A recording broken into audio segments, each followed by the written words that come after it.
এই মুহূর্তে আমি দাঁড়িয়ে আছি 5,000 বছর আগে দ্য গ্রেট টাব সিন্ধু সভ্যতার। এই মুহূর্তে আমি দাঁড়িয়ে আছি আজকে থেকে প্রায় 5,000 বছরের রহস্যময়ী সিন্ধু সভ্যতায়। সিন্ধু সভ্যতার সবচেয়ে আলোচিত দুটি নদ হচ্ছে হরপ্পা এবং মহেঞ্জো। এই দুটি আলোচিত নদের মধ্যে কি কি ইঞ্জিনিয়ারিং প্রজেক্ট তারা সেই যুগে তৈরি করেছিল আজকে থেকে প্রায় 5,000 বছর আগে, আজকের কন্টেন্টে আমরা সেইগুলো বিস্তারিত জানবো। প্রথমেই আসি হলো দ্য গ্রেট গ্র্যানারি, শস্য ভান্ডার। এটাকে সংক্ষেপে শস্য ভান্ডার বলা হয়। এটাই নাকি বিশ্বের অন্যতম লজিস্টিক একটা প্রজেক্ট ছিল। কেন সেটা আমি বলছি যে সিন্ধু নদের তীরে অসংখ্য শস্য হতো, সেই শস্যগুলোকে সংরক্ষণ করার জন্য তারা এমন একটা শস্য ভান্ডার খুঁজছিল যেটাই খুব সহজে বাতাস চলাচল করতে পারবে। বাতাসের সংস্পর্শে এসে শস্যগুলো যাতে খুব দ্রুত পচে না যায়, এই সমস্যাটার সমাধান করার জন্য তারা দ্য গ্রেট গ্র্যানারি এই এই শস্য ভান্ডারটা বানিয়েছিল। এরপর আসি হচ্ছে লোকাল ডক ইয়ার্ড একটা প্রজেক্টে। এটা সিন্ধু নদের মোহনার মধ্যে যে জোয়ার ভাটা হতো সেই জোয়ার ভাটাকে হিসাব করেই এই ডক ইয়ার্ড তৈরি হয়েছিল, যেটাকে বলা হয় পৃথিবীর সর্বপ্রথম কৃত্রিম সামুদ্রিক বন্দর। এখন প্রশ্ন হতে পারে যে সেই সময়কার যুগে কেন কৃত্রিম সমুদ্র বন্দর প্রয়োজন হয়েছিল।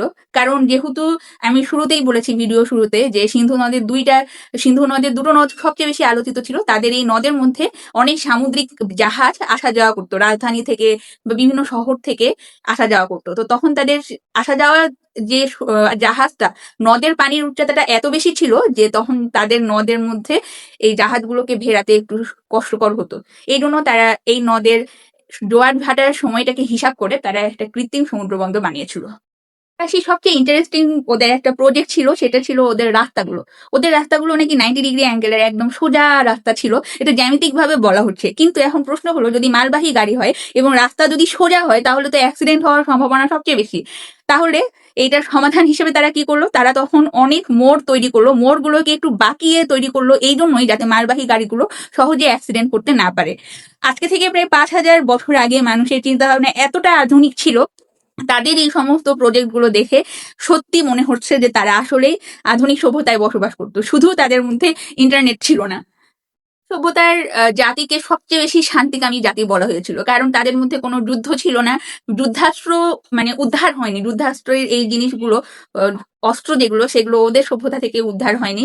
এই কারণে ধারণা করা হয় যে তারা সবচেয়ে বেশি শান্তিপ্রিয় জাতি ছিল। তাহলে এই সভ্যতায় কিভাবে ধ্বংস হলো, এখন এটা প্রশ্ন হতে পারে। তবে অনেক ভূগোলবিদরাই মনে করে যে সিন্ধু নদের গতিপথ বিভিন্ন সময়ে পরিবর্তন হয়েছে আবহাওয়া জলবায়ুর কারণে, এবং এই কারণে সিন্ধু নদ আস্তে আস্তে ধ্বংসের মুখে পড়ে যায়।